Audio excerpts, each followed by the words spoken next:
I've spent the last 32 years of my life caring for others. Not because I had to, but because it was the only thing that made sense to me after my husband passed. The Riverside Manor, they called it.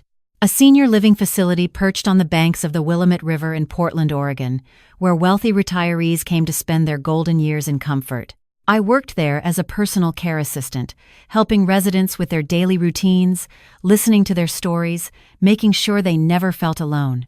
At 63, I wasn't looking for recognition or praise. I just wanted to do my job well and go home to my small apartment each night knowing I'd made someone's day a little brighter. The residents adored me, or so I thought. Mrs. Eleanor Ashford was one of my favorites. A former Broadway actress in her 80s, she had stories that could light up a room and a collection of jewelry that could probably fund a small country. She trusted me with everything, including the combination to her personal safe where she kept her most precious pieces. That trust would become my downfall. It started on a Tuesday morning in October. I arrived for my shift at 6:30, just like always, carrying my thermos of coffee and wearing my faded blue scrubs that had seen better days. The morning routine was simple enough. Check on Mrs. Ashford, help her with her morning medications, and assist her in getting ready for breakfast. But when I walked into her suite that morning, I found her son, Richard Ashford, standing in the middle of the room with his arms crossed and a look on his face that made my blood run cold. "Where is it?" he demanded before I could even say good morning. I blinked, confused. "Where is what, Mr. Ashford? Don't play dumb with me." "My mother's sapphire necklace, the one worth $200,000. It's gone, and you were the last person in this room yesterday evening." My heart dropped into my stomach. "I don't know what you're talking about. I helped your mother get ready for bed last night, but I didn't touch her jewelry." He stepped closer, his expensive cologne overwhelming in the small space. The safe was opened. "You're the only staff member who knows the combination. Do the math." I looked past him to where Mrs. Ashford sat in her chair by the window, her face pale and confused. "Mrs. Ashford, you know me. You know I would never." "I don't know what to think anymore," she said quietly, her voice trembling. "Richard says the necklace is gone. He says you're the only one who could have taken it." The facility director, Mr. Morrison, arrived within minutes, called by Richard, no doubt. 2 security guards flanked him. I'd worked with these people for 3 decades, shared coffee with them, celebrated birthdays with them. Now they were looking at me like I was a criminal. "Margaret, I'm going to have to ask you to come with me to the office," Mr. Morrison said, his voice stiff and professional. Gone was the warmth he'd always shown me. "I didn't take anything," I said, my voice shaking. "Please, you have to believe me." "Then you won't mind if we search your locker and your bag," Richard said, a smirk playing at the corners of his mouth. They found it, of course, wrapped in a small velvet pouch, tucked into the bottom of my work bag. The sapphire necklace glinted under the fluorescent lights of the security office like an accusation. I stared at it, unable to comprehend how it had gotten there. "I didn't put that there," I whispered. "Someone must have." "Must have what?" Richard interrupted. "Framed you, please. You had access, you had opportunity, and now we have proof. I want her arrested immediately." The police came. They read me my rights while my coworkers watched through the glass windows of the office. Some looked away, others shook their heads in disappointment.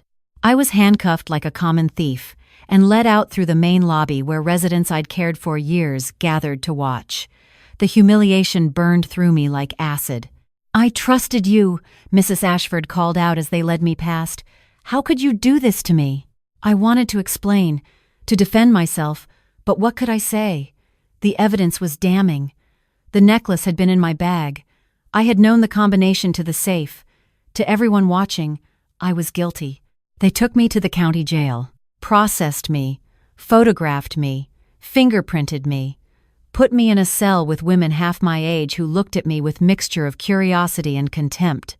At 63 years old, I was facing felony theft charges that could send me to prison for years. My daughter, Sarah, bailed me out the next morning. She didn't say much during the drive home, but I could feel her disappointment radiating through the car. When we finally spoke, her voice was tight with anger. "Mom, just tell me the truth. Did you take it?" "No," I said firmly. "Sarah, I swear to you on your father's grave, I did not take that necklace." She was silent for a long moment.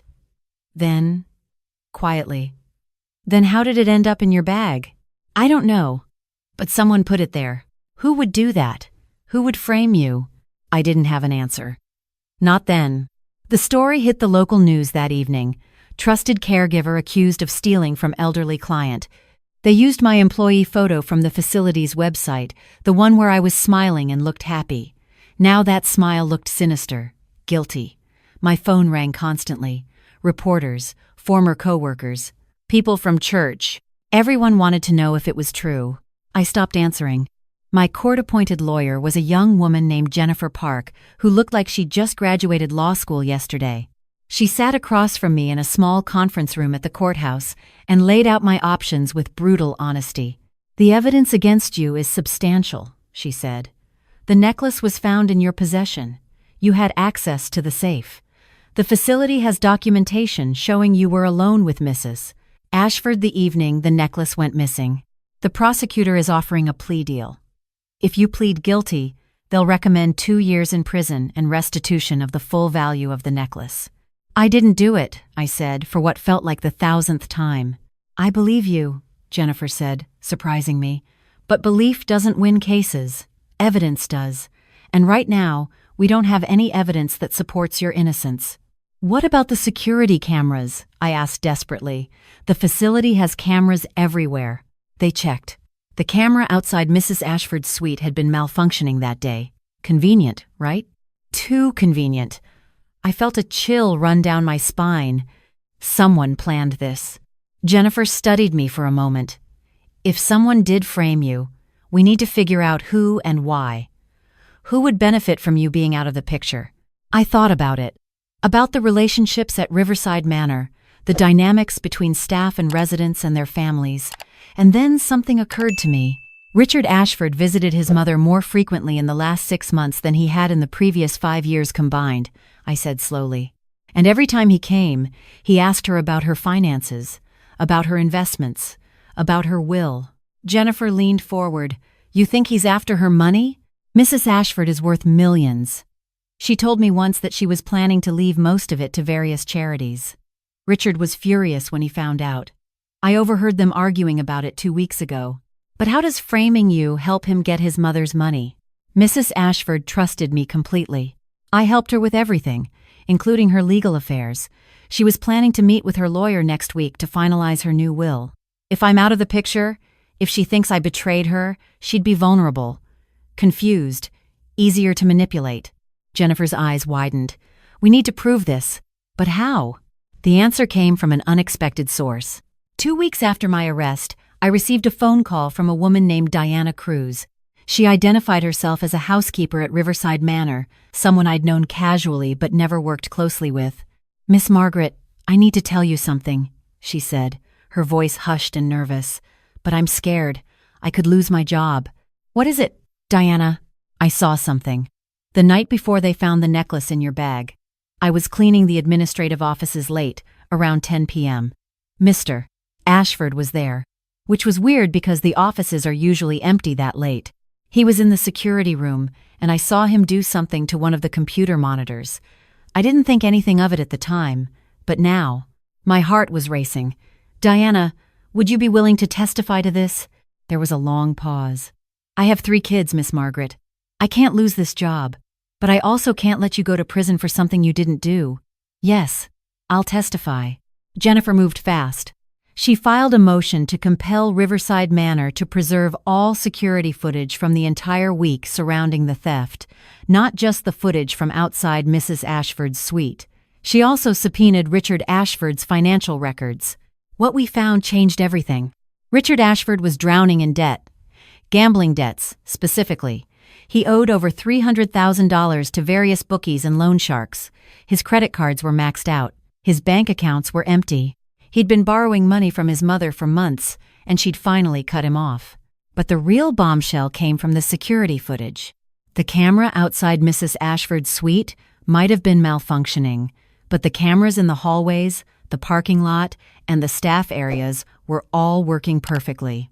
The footage showed Richard entering the facility at 2 a.m., 3 days before the necklace was reported stolen. He used his mother's keycard to access her suite. He was there for 20 minutes. When he left, he was carrying a small bag. But that wasn't all. The footage from the staff locker room showed Richard entering during the shift change the evening before the necklace was discovered in my bag. He was only there for 3 minutes, but it was enough. Jennifer had the footage enhanced by a forensics expert. You could clearly see him opening my locker, placing something inside, and leaving. He'd stolen his own mother's necklace, hidden it for a few days, then planted it in my bag to frame me, and he'd tampered with the security camera outside his mother's suite to cover his tracks. The trial never happened. When the prosecutor saw the evidence, she dropped all charges against me immediately. Richard Ashford was arrested on charges of theft, evidence tampering, and filing a false police report. His bail was set at $500,000, which he couldn't pay. But I wanted more than just my freedom. I wanted answers. I wanted him to face what he'd done. Mrs. Ashford came to see me at my apartment 2 days after Richard's arrest. She looked older than I remembered, more fragile. She stood in my doorway with tears streaming down her face. "I'm so sorry, Margaret," she sobbed. "I should have believed you. I should have known you would never betray me." I didn't know what to say. Part of me wanted to slam the door in her face, to let her feel even a fraction of the humiliation and pain I'd experienced. But looking at her, I saw just another victim of her son's greed and manipulation. "Come in," I said quietly. We sat at my small kitchen table, and she told me everything. How Richard had been pressuring her for months to change her will, to leave everything to him. How he'd become angry and threatening when she refused. How she'd been planning to cut him out entirely, which was why she'd wanted to meet with her lawyer. "He knew I trusted you completely," she said.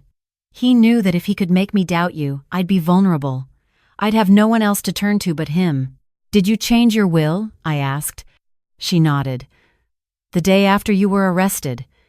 In my grief and confusion, I left everything to Richard. He'd convinced me that I couldn't trust anyone else. You need to change it back." I already did.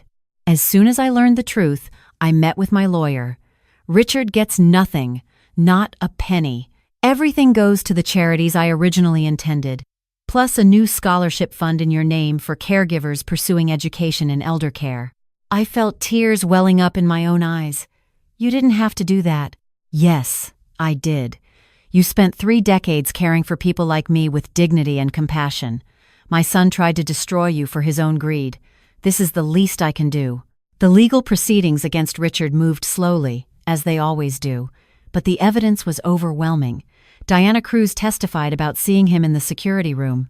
The forensics expert testified about the enhanced footage showing him planting the necklace. His financial records painted a picture of a desperate man drowning in debt and willing to do anything to get his mother's money. The prosecution added elder abuse charges to the list. In Oregon, financially exploiting an elderly parent is a serious crime, and Richard had been manipulating and stealing from his mother for months before the necklace incident. I attended every day of the trial. I wanted to see him held accountable. I wanted to watch as his carefully constructed lies fell apart under scrutiny. The jury deliberated for less than 3 hours, guilty on all counts. The judge showed no mercy during sentencing. "Mr. Ashford, you betrayed your mother's trust, attempted to destroy an innocent woman's life and reputation, and showed absolutely no remorse for your actions.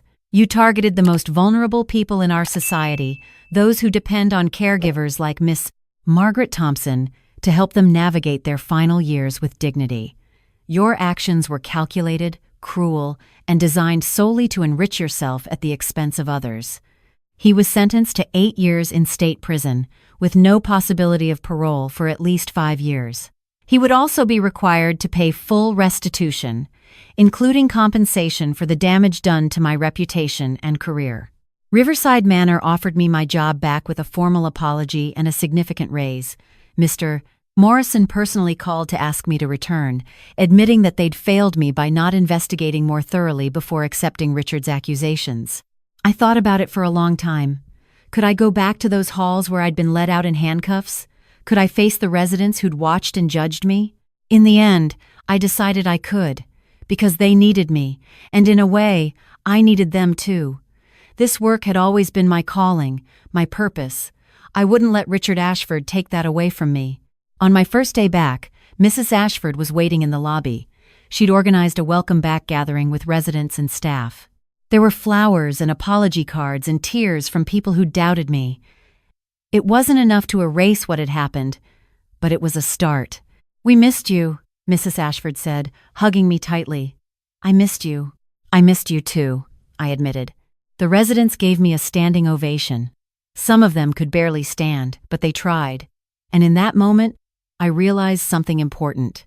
What Richard had tried to take from me, my dignity, my reputation, my sense of self-worth, those things couldn't actually be stolen. They could only be surrendered. And I had refused to surrender. That evening, as I made my rounds checking on residents before the night shift took over, I stopped by Mrs. Ashford's suite. She was sitting by the window, looking out at the river. The setting sun painted everything in shades of gold and amber. "Mrs.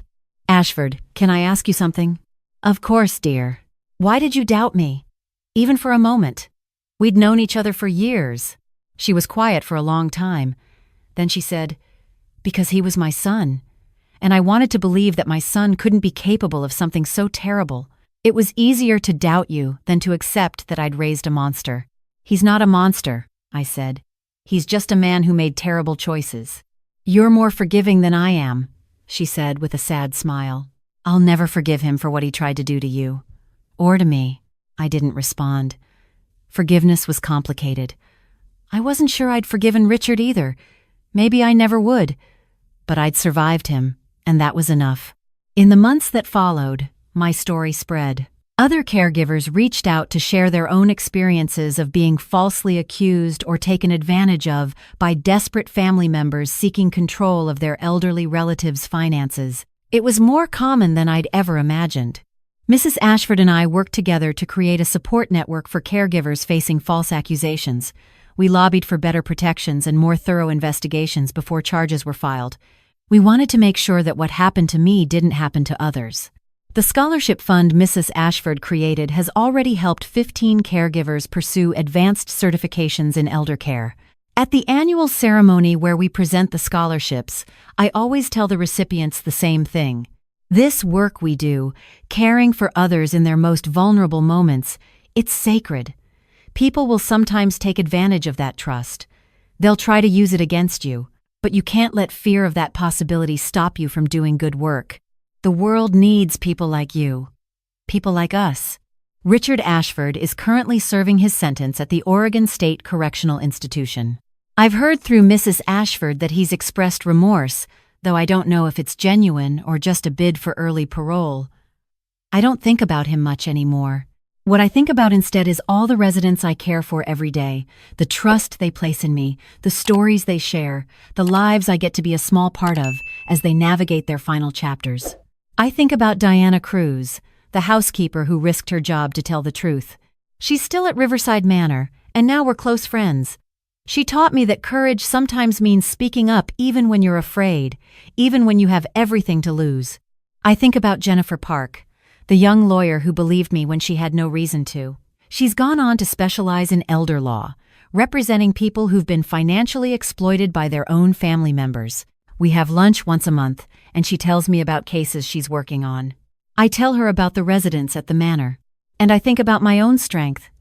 I'm 63 years old. I've lived through loss and grief and betrayal.